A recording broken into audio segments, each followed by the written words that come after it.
Hello, and welcome to Western Washington History. Few companies have made as big of an impact in their field as Boeing. Today we travel back in time to learn the history from the beginning to 1934.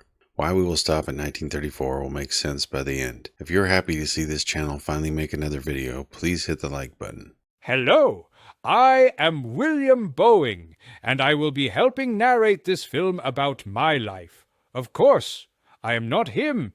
This is merely some newfangled photo movement generator. Now on with our story. William Edward Boeing was born October 1st, 1881 in Detroit, Michigan. His mom was an immigrant from Austria, and his dad was an immigrant from Germany. His dad bought timberlands and became quite wealthy with that venture, as well as many others. Some of the land he bought was in western Washington, and some of it was at a place we now call Ocean Shores. William's time with his dad was short-lived, as his dad died when he was 8 years old of influenza. After his dad died, his mother took him and went to Europe. My mother enrolled me in Selig Brothers School in Vevey, Switzerland. Future banker J.P. Morgan had gone to the school a few years before. I was then sent back to the U.S. for a year of prep school at St. Paul's School in Concord, New Hampshire. Here is a photo of me at the school in Switzerland. In 1898, William went to Yale University and studied engineering. His mother had remarried this year and moved to Virginia. In 1903, I left school to go into the lumber business. I headed to western Washington to take over the family land there. At this time, I lived in Hoquiam with a friend named J. H. Hewitt. Here is a photo of me at that time, on a steamer headed to Washington. Boeing continued to buy up timberland around Grays Harbor and the Olympic Peninsula. Hewitt introduced him to others in the timber business. He started the Boeing and McCrimmon Company. He partnered with a few lumber mills and was benefited by the opening of the Panama Canal during this time to ship his lumber. In 1908, he moved to Seattle. There he lived in an apartment in a hotel on First Hill. From here he started Greenwood Timber Company, still in the business of timber and lumber. William attended the 1909 Alaska-Yukon Pacific Expedition, as I would have liked to have done. There he saw something that astounded him and set on fire a spark in him. He saw for the first time in his life a flying machine with a person inside of it. This machine was more like a blimp than an airplane, but it got him thinking. This same year he bought 16 acres on a creek that would be named Boeing Creek in a neighborhood called the Highlands in the shoreline area of Seattle. It wasn't until 1913 that he had a mansion designed and built on the property. The house was designed by Seattle architect Charles Bibb. The grounds were designed by the Olmsted brothers. They had been responsible for the beautiful grounds of the Alaska-Yukon Pacific Expedition in 1909. William bought the Heath shipyard in 1910. It was on the Duwamish River. There he set to work to build a yacht he would name Taconite. The Dominguez flying meet was held in Los Angeles in 1910, and William Boeing was there. He asked all of the pilots one by one for a ride in their plane, but to his disappointment, none of them would take him for a flight. Thomas Hamilton, founder of Hamilton Metal Plane Company, introduced William to U.S. Navy Lieutenant G. Conrad Westervelt in 1915. The two became good friends. William finally got his plane ride when pilot Tara Maroney came to Seattle with a hydroplane. William and the lieutenant took turns riding it. In 1915, at Glenn L. Martin Flying School in Los Angeles, William took flying lessons. He bought a plane from Martin. The airplane came to Seattle in crates. A pilot of the school, James Floyd Smith, traveled to Seattle and assembled Boeing's new hydroplane on the shores of Lake Union, and also continued William's flight training. After we tested the plane, test pilot Herb Munter and I flew to Tacoma and back to Seattle.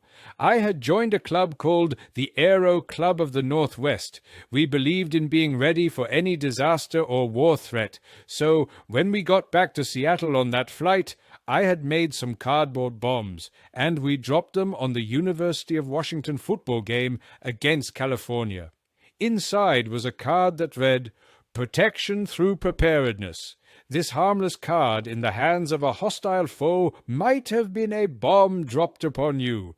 Aeroplanes are your defense. Aero Club of the Northwest." Shortly after, Herb Munter wrecked the plane. They contacted Martin for replacement parts, but were told it would take several months. Boeing told Lieutenant Westervelt they could build a better plane themselves and build it faster. The lieutenant agreed, and they set to work at the shipyard, and on June 15, 1916, the Blue Bill B&W Model 1 was completed. The B stood for Boeing, and the W stood for Westervelt. With the success of the seaplane they built, the two friends went into business and created the company called Pacific Aero Products Company the following month. The company continued to be run out of the old Heath shipyard. That year, Boeing went to the University of Washington and made a deal with them. If they added aeronautics to their studies, he would pay to have a wind tunnel built for his use and the use of the university. In 1917, the company was renamed Boeing Airplane Company, and as the United States entered World War I, they began working on an order from the Navy for 50 planes. William also joined the Navy Reserves at this time. The war ended in 1918, and Boeing concentrated on commercial planes. They were a civilian version of the Model C that they built for the Navy. They called it C-700. While waiting for orders to fill, they made furniture and other wooden items. They made even more money when they started repairing military planes and other company planes. He also was still deeply involved with the timber business. 1919, pilot Eddie Hubbard and Boeing make the first international air mail flight from Vancouver, British Columbia to Seattle in Boeing's personal C-700. Boeing was married to Bertha Paschal in 1921. She had 2 sons from a prior marriage. They also had a son named William Boeing Jr. in 1922. Boeing won the airmail route from San Francisco to Chicago and had to have 26 Model 40A mail planes ready by 1927. Bertha was there and christened the first plane on Crissy Field in San Francisco.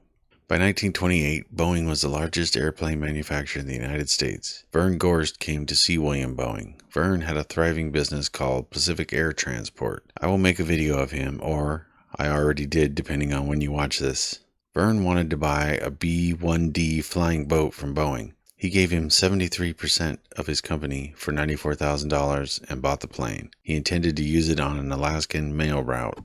Boeing branched out in 1929 and merged with Frederick Rentschler of Pratt & Whitney, an aircraft engine manufacturer. Together they formed United Aircraft and Transportation Corporation. This company dealt with all things airplane. They then bought small airlines and merged them with Boeing's company under a new holding company called United Airlines. These companies were Boeing Air Transport, National Air Transport, Varney Airlines, and Gorst's Pacific Air Transport. It is said that it was Gorst's idea to combine them. It was also his field called Gorst Sandlot that became Boeing Field, and up until that point was the only airstrip in Seattle. In 1929, Boeing went to British Columbia and bought the company Hoffer Beeching. This was a boat manufacturer, and they bought it to build flying boats there. Great Depression changed the plans, and he kept that company alive by building Bertha a luxury yacht he named Taconite II. This boat had the first two-way radio in a civilian vehicle. This was developed by William's brother-in-law for the mail planes. After World War II, this boat had the first radar in a civilian vehicle. William Boeing was accused by the federal government in 1934 of being a monopoly. The federal government broke his company into 3 companies. United Airlines, which would run all the flights. Boeing Airplane Company would handle all West Coast manufacturing, while United Aircraft Corporation would run all the Eastern manufacturing responsibilities. Also in 1934, there was a new regulation with airmail restricting the manufacture of the plane being able to deliver the mail. With these 2 blows to my business, I felt compelled to retire. I stepped down as the chairman of the company that I had created 18 years before. I sold all of my stock as well. William won the Daniel Guggenheim Medal later that year. The medal is an engineering award. He got the medal for his contribution to the airplane industry. At the award ceremony, I said, "Now that I am retiring from active service in aircraft manufacturing and air transportation, to be so greatly honored as to be recipient of the Daniel Guggenheim Medal is a real climax of my life. As the past years devoted to aircraft activities have been filled with real romance, the many forward projects now in the making will continue to keep me on the sideline."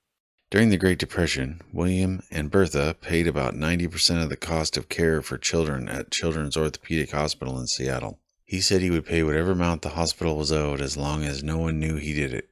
They kept the secret until 50 years after his death. In 1947, Washington State College at Pullman awarded Boeing an honorary degree of Doctor of Laws. In 1954, Bertha once again christened a plane. This time it wasn't during Prohibition, and she was able to use real champagne. The plane was the Dash 8, otherwise known as the Stratoliner, or Stratocruiser. In 1956, while cruising on his yacht, the Taconite, William had a heart attack and died. His ashes were scattered off the coast of British Columbia. The Aviation Hall of Fame in Dayton, Ohio, honored William Boeing in 1966 for outstanding contributions to aviation by his successful organization of a network of airline routes and the production of vitally important military and commercial aircraft. Bertha Boeing passed away in 1977 at the Boeing's farm. In 2001, half of the farm was turned into a golf course, and the rest of the farm is now residential property. William Boeing Jr. went into real estate and did quite well. In the 1970s, he worked hard to save the Red Barn where his dad had started the business. In 1975, he succeeded in having it moved to the Museum of Flight on Boeing Field. He and his wife June gave a lot of money to the museum as well as the Children's Hospital and many other organizations. His son, William Boeing III, died in 2013. He had quite a few daughters and stepdaughters as well as many grandchildren and great-grandchildren. He passed away in 2015 at the age of 92. In the next Boeing video, we will discuss what happened after William retired, what effects World War II had on Boeing, and how their role differed from what they did during the First World War. I am sure William will explain to us how he managed to get a radar in his boat before anyone else. If you like the video, please, we are not asking for any money out of your pocket, just a like to let us know you like this content, and subscribe to see more videos. Whatever you do, remember, what you do today will be history tomorrow, so make it count.